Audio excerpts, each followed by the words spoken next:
কাচের মতো ফর্সা উজ্জ্বল সুন্দর ত্বক পেতে ভ্যাসলিনের সঙ্গে এই দুইটি উপকরণ মিশিয়ে ঘরেই বানিয়ে নিন এই ত্বক ফর্সাকারী ক্রিম। আসসালামু আলাইকুম বন্ধুরা, চলে এলাম খুবই কার্যকরী একটি ভিডিও নিয়ে আপনাদের মাঝে।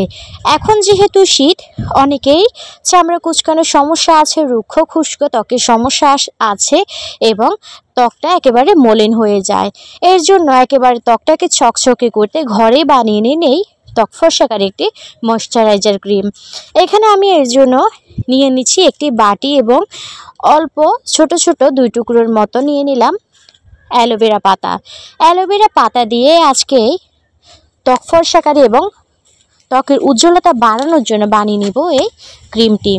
এই ক্রিমটি বানিয়ে আপনারা একেবারে অনেক দিন সংরক্ষণ করতে পারবেন এবং অনেক দিন যাবত ব্যবহার করতে পারবেন এবং অনেক বেশি সময়ও খরচ হয় না, সেই সাথে টাকাও বেশি খরচ হয় না।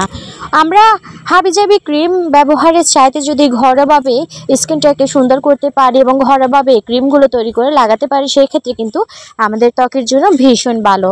তো এখানে আমি টুকরো টুকরো করে কেটে নিয়েছি এবং পানিতে ভিজিয়ে রেখেছি যেন এর যে হলুদ কালারের তরল পদার্থটি বের হয় সেটি যেন চলে যায়। তো এখানে আমি টুকরোগুলো ব্লেন্ডারে নিয়ে নিচ্ছি, কারণ আমি ভালো করে এটি ব্লেন্ড করে নিব। আর পানির কালারটা দেখেছেন একেবারে কিন্তু চেঞ্জ হয়ে গিয়েছে। তো এখন যে কাজটি করতে হবে সেটি হচ্ছে ভালো করে ব্লেন্ডার করে নিতে হবে এবং আমি কিন্তু একেবারে মিহি করে এটি ব্লেন্ডার করে নিয়েছি এবং এটি আমি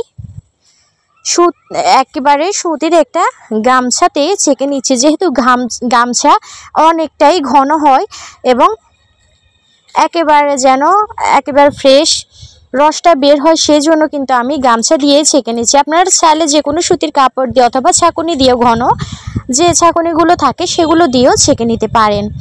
তো এখানে আমার প্রায় দেখুন এইটুকুর মতো এই রসটা পেয়েছি। এখন আমি এখানে কিছু উপকরণ মিশিয়ে নেব। তো এখানে আমার এখন প্রথমে যে উপকরণটি মেশাতে হবে সেটি হচ্ছে ভ্যাসলিন। ভ্যাসলিন কিন্তু আমাদের ত্বকের জন্য ভীষণ ভালো। যাদের শীতের ত্বক রুক্ষ খুশক হয়ে যায় এবং ত্বকটাকে টানটান করতে চান এবং ত্বকটাকে মসৃণ রাখতে চান, তারা কিন্তু অনেকেই ভ্যাসলিন ব্যবহার করে এবং আমরা কিন্তু শীতে একেবারে সব সময় ঠোঁটকে সুন্দর রাখতে, সুস্থ রাখতে ভ্যাসলিন ব্যবহার করে থাকি। এখন আমি এখানে মিশিয়ে নেব 1 চামচের মতো মধু। তো এখানে আমি 2টি উপকরণই মিশিয়ে নিচ্ছি এবং মধু কিন্তু ত্বকের জন্য ভীষণ ভালো। এটি ত্বকের উজ্জ্বলতা বাড়াতে ভীষণভাবে কার্যকরী।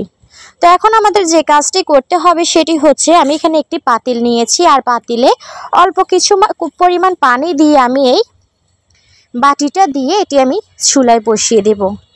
এটি অল্প আছে, যখন আমরা কিছুক্ষণ জাল করে নেব সেই ক্ষেত্রে আস্তে আস্তে কিন্তু এই ভ্যাসলিনটা একেবারে গলে যাবে।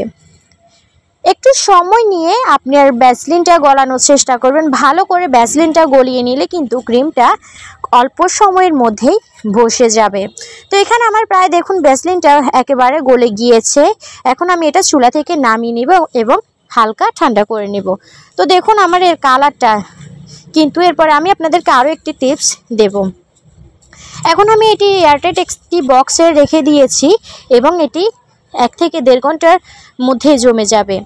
তো এখানে আমি আরও একটা কাজ করেছি, সেটি হচ্ছে আমি রাতে যে নাইট ক্রিমটি ব্যবহার করি সেই ক্রিম থেকে অল্প কিছু পরিমাণ ক্রিমও কিন্তু আমি এখানে মিশিয়ে দিয়েছি। তো দেখুন আমার এখানে প্রায় এটি বসে গিয়েছে এবং আমি সেই ক্রিম থেকে কিছু পরিমাণ ক্রিম মেশানোর কারণেই কিন্তু এটির একেবারে কালারটা চেঞ্জ হয়ে গিয়েছে। তো আপনাদের কাছে সেটি হচ্ছে অপশনাল, আপনারা চাইলে ক্রিম মেশাতে পারেন অথবা আপনারা শুধু এই ক্রিমটাই ব্যবহার করতে পারেন। যারা একেবারে অনেক বেশি ফর্সা হতে চান তারা ক্রিমটা মেশাবেন, আর যারা চান একেবারে হালকা স্কিনটা সুন্দর থাকুক, যে ছকছকে করুক, ঝকঝকে থাকুক, তারা এই ক্রিমটা শুধুই ব্যবহার করলে হবে। তো বন্ধুরা, ভিডিওটি যদি ভালো লাগে অবশ্যই চ্যানেলটি সাবস্ক্রাইব করে পাশে থাকা বেল আইকনটি অন করে রাখবেন এবং সবাই ভালো থাকবেন। আল্লাহ হাফেজ।